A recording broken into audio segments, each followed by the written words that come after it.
My parents are Jonas and Cecile Grandjam. My dad adopted me when I was 5 years old.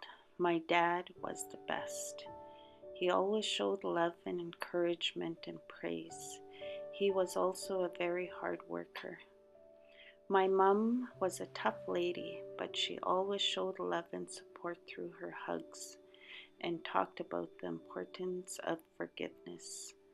She always made a good meal for her family and friends with her delicious bannock. My childhood was good, but alcohol came into my life and had a hold of my parents. My parents were victims of residential school, where later I found out they had been mistreated. Growing up, my life was tough and filled with physical, mental, emotional, and sexual abuse, which caused me to have a lot of trauma, shame, guilt, resentment, and anger.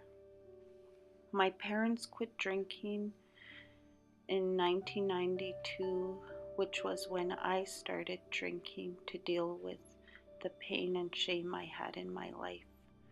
I had no respect for anyone, not even myself. I just didn't care. I was suicidal, angry. I always put myself down. I was also hateful and jealous of others. I hurt so many people through my drinking and was in many arguments and even fights. I dropped out of school when I was in grade 10 because I was drinking too much and became pregnant. I had not been back at school since and believed that I had somehow failed. Because of this, I notice at every graduation, I find myself with a big lump in my throat and tears flowing down my face. I stopped drinking in 2009 because it hit me that I was doing the exact same thing to my children as my parents did to me.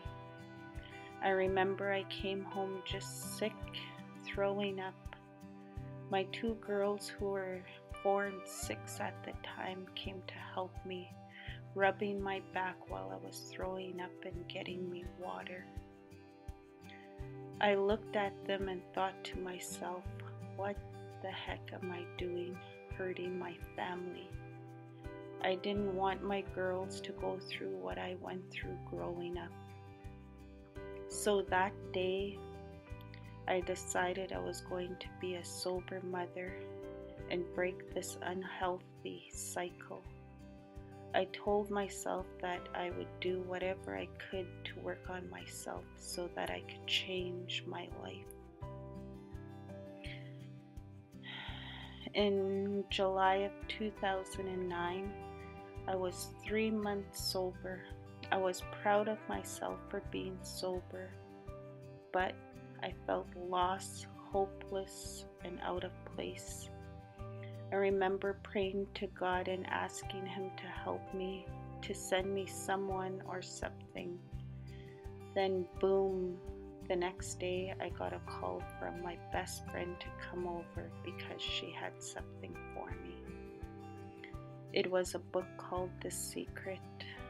My best friend and this book helped me a great deal as I learned about the power of our minds, our energy, positive thinking, and the power of our words.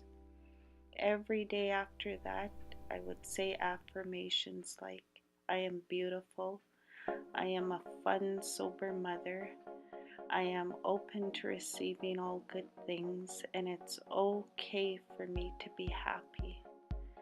Through the power of positive thinking, I realized that I have the power to change my life. I am still sober today and continuing to work on myself, and now I am able to also empower others.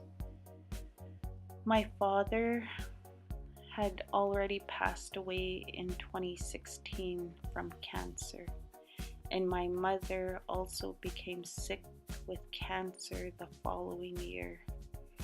When I realized that she didn't have much time left, I decided to go back to school. School was something that I could hold on to when everything seemed to be falling apart. After my mom passed away in 2017, I felt there was nothing holding me back from finishing high school and even going off to university away from Fort Good Hope. I'm in school now, working towards my high school diploma. My oldest daughter and I are planning to graduate together in 2020. I'm so excited to be working towards this goal. Being back at school, I recently had the chance to go on a post-secondary school tour. The trip expanded my perspective of life here in Fort Good Hope. This life was all I knew, but now I see a big new world of possibilities. I am blown away in awe of all the opportunities and support that is out there. This has given me the motivation and determination to believe in myself and just go for it.